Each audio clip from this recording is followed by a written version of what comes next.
کیا آپ جانتے ہیں کہ جب حضرت محمد صلی اللہ علیہ وآلہ وسلم نے اللہ کے حکم سے اعلان نبوت کیا تو اس وقت عرب میں کون سے قبائل موجود تھے؟ اور کیا آپ یہ بھی جانتے ہیں کہ ان تمام قبائل میں سے سب سے معزز قبائل کون سے تھے جنہوں نے آپ صلی اللہ علیہ وآلہ وسلم کی تائید کی؟ اور کون سے ایسے قبیلے تھے جنہوں نے آپ صلی اللہ علیہ وآلہ وسلم کی مخالفت کی؟ ان تمام سوالات کے جوابات جاننے کے لیے ویڈیو کو اینڈ تک لازمی دیکھیے۔ بنو زہرہ بھی قریش کا معزز قبیلہ تھا۔ آقا صلی اللہ علیہ وآلہ وسلم سے قریبی رشتہ ہونے کے ناطے اس قبیلے کے لوگ بعثت سے پہلے اور بعد میں بھی عموماً آقا صلی اللہ علیہ وآلہ وسلم کے دوست اور محبی رہے۔ اسی قبیلے سے آقا صلی اللہ علیہ وآلہ وسلم کے دو عظیم دوست اور خیر خواہ سعد بن ابی وقاص اور عبد الرحمن بن عوف تھے۔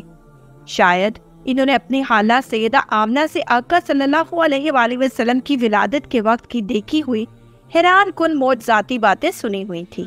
یہ دونوں عمر میں آقا صلی اللہ علیہ وآلہ وسلم سے 12-15 سال چھوٹے تھے، مگر آقا صلی اللہ علیہ وآلہ وسلم کے قریبی دوست ابو بکر کے کاروباری ساتھی بھی تھے۔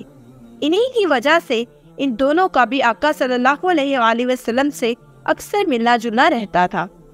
قریش کے ان قبیلوں میں سے قبیلہ بنو عدی کے سعید بن زید آقا صلی اللہ علیہ وآلہ وسلم سے محبت کرنے والے تھے۔ اسی قبیلے کے قریش کے سب سے قدر آور اور شیر زور جوان عمر بن خطاب، جو آقا صلی اللہ علیہ وآلہ وسلم سے 14 سال عمر میں چھوٹے تھے۔ بعثت کے شروع کے چند سالوں میں جہاں آقا صلی اللہ علیہ وآلہ وسلم کے دشمن تھے، وہیں مسلمان ہونے کے بعد آقا صلی اللہ علیہ وآلہ وسلم کے سب سے مضبوط بازو بنے، اور اسلام کے دوسرے خلیفہ جن کے 12 سالہ دور خلافت میں اس وقت کی تینوں بڑی سلطنتوں کو انہوں نے ایسا فتح کیا کہ وہ سب آج تک مکمل طور پر مسلمان ہیں۔ آقا صلی اللہ علیہ وآلہ وسلم کے دوستوں کی جہاں بات ہو تو آقا صلی اللہ علیہ وآلہ وسلم کے بچپن سے آخری سانس تک سب سے پیارے اور عظیم ترین دوست ابو بکر پہ بات ختم ہوتی ہے۔ نام ان کا عتیق تھا۔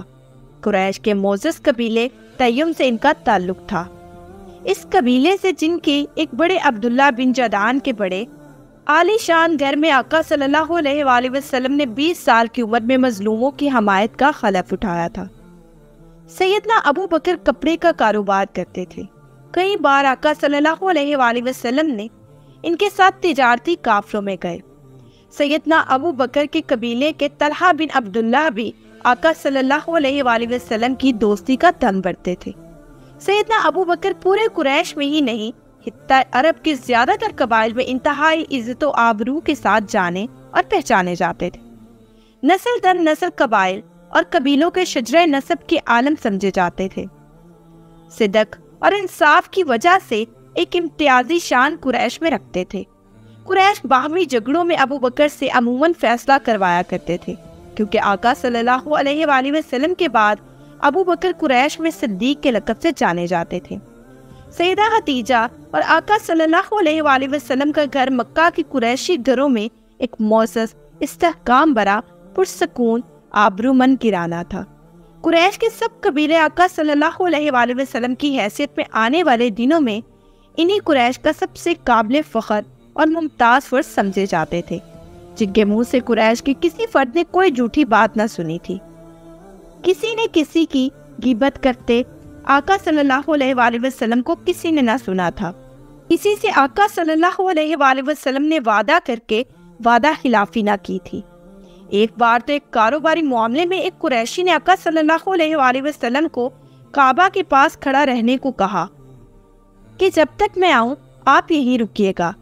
وہ گھر جا کے بھول گیا، رات پڑ گئی اور سو گیا۔ اگلے دن آقا صلی اللہ علیہ وآلہ وسلم کے گھر گیا تو پتا چلا کہ آقا صلی اللہ علیہ وآلہ وسلم رات گھر نہیں آئے۔ وہ بھاگا حرم کے پاس، اسی جگہ جہاں اس نے آقا صلی اللہ علیہ وآلہ وسلم سے وعدہ لیا تھا ٹھہرنے کا۔ دیکھا تو آقا صلی اللہ علیہ وآلہ وسلم وہی کھڑے تھے۔ آقا صلی اللہ علیہ وآلہ وسلم کے حسن اخلاق اور رواداری کے قصے مکہ میں شاعری کا بھی موضوع بنے۔ آقا صلی اللہ علیہ وآلہ وسلم کے حسن سلوک، ظاہری حسن و جمال، اخلاقی برتری، جھوٹ، ریاکاری اور غیبت سے اجتناب، وعدے کی پاسداری، ایک متمول طاہرہ تاجرہ بیوی کا پرسکون گھر، خوش شکل، خوش حسال، خوش اتوار، تہذیب یافتہ، 4 بچوں کے باپ اور قریش کی سب سے معزز شاخ بنو ہاشم کے چشم و چراغ، قریش کے دیو مالائی سردار، عبد المطلب کے لاڈلے پوتے اور حاجیوں کو کھلانے پلانے والے صحیح چچا ابو طالب کی سرپرستی سے تمام قریش قبیلوں کو احساس تھا کہ آنے والے وقتوں میں محمد بن عبداللہ صلی اللہ علیہ وآلہ وسلم قریش کی سربراہی اپنے جد امجد ہاشم اور دادا سے بھی بہتر نبھائیں گے۔ اسی آقا صلی اللہ علیہ وآلہ وسلم کے امیر کبیر متکبر چچا ابو لہب نے اپنے دونوں جوان بیٹوں عتبہ اور عتیبہ کی منگنیاں آقا صلی اللہ علیہ وآلہ وسلم کی دونوں مصری بیٹیوں سیدہ رقیہ اور سیدہ ام کلثوم سے بڑے چاؤ سے کی تھی۔ ابو لہب کی بیوی ام جمیل جو ابو سفیان بن حرب کی سالی تھی، پڑھی لکھی اور شاعرہ تھی۔ آقا صلی اللہ علیہ وآلہ وسلم اور سیدہ کے گھر آ کے اپنی ہونے والی بہوؤں کو محبت سے دیکھ دیکھ کے ریجھتی رہتی۔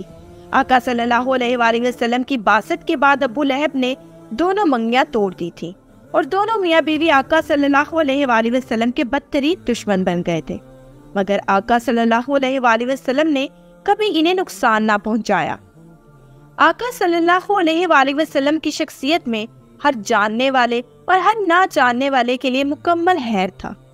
وہ سب کا بھلا چاہتے تھے، جو بھی ان سے مدد کا طلبگار ہوتا اس کی مدد فرماتے، مہمانوں کی ہر درجہ تواضع سے میزبانی کرتے، رشتہ داروں سے صلح رحمی کرتے، کسی قرابت دار سے قطع تعلق نہ کرتے، ٹوٹے دلوں کو جوڑتے، روٹھوں کو مناتے، ہر قسم کے نفع نقصان سے بالا تر رہتے۔ آقا صلی اللہ علیہ وآلہ وسلم تمام تر لوگوں کے لیے سراپا رحمت اور امن تھے۔ ایک ہلکی سی مسکراہٹ ہر آس و آم کے لیے ہر لمحے آقا صلی اللہ علیہ وآلہ وسلم کے روح روشن کی روشنی ہوتی۔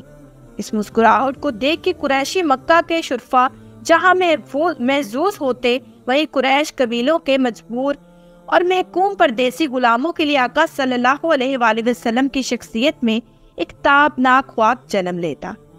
مکہ کے سب غلام دل ہی دل میں اپنے نصیب سیدنا زید جیسے سوچا کرتے تھے۔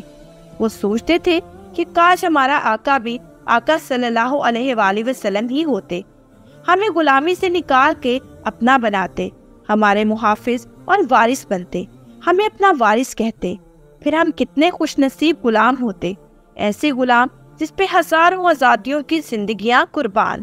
مجھے امید ہے کہ ناظرین کے لیے آج کی ویڈیو بہت ہی دلچسپ اور معلوماتی رہی ہوگی، اور اگر آپ چاہتے ہیں کہ ہم ایسے ہی آپ تک انٹرسٹنگ موضوع شیئر کرتے رہیں تو ہمارے چینل کو لائک، شیئر اور سبسکرائب کرنا مت بھولیے گا، اور بیل آئیکن کا بٹن ضرور پریس کیجیے گا تاکہ ہر نئی ویڈیو کا نوٹیفیکیشن آپ کو آپ کی اسکرین پر ملے۔ اب میں آپ سے اجازت چاہوں گی، شکریہ، اللہ حافظ۔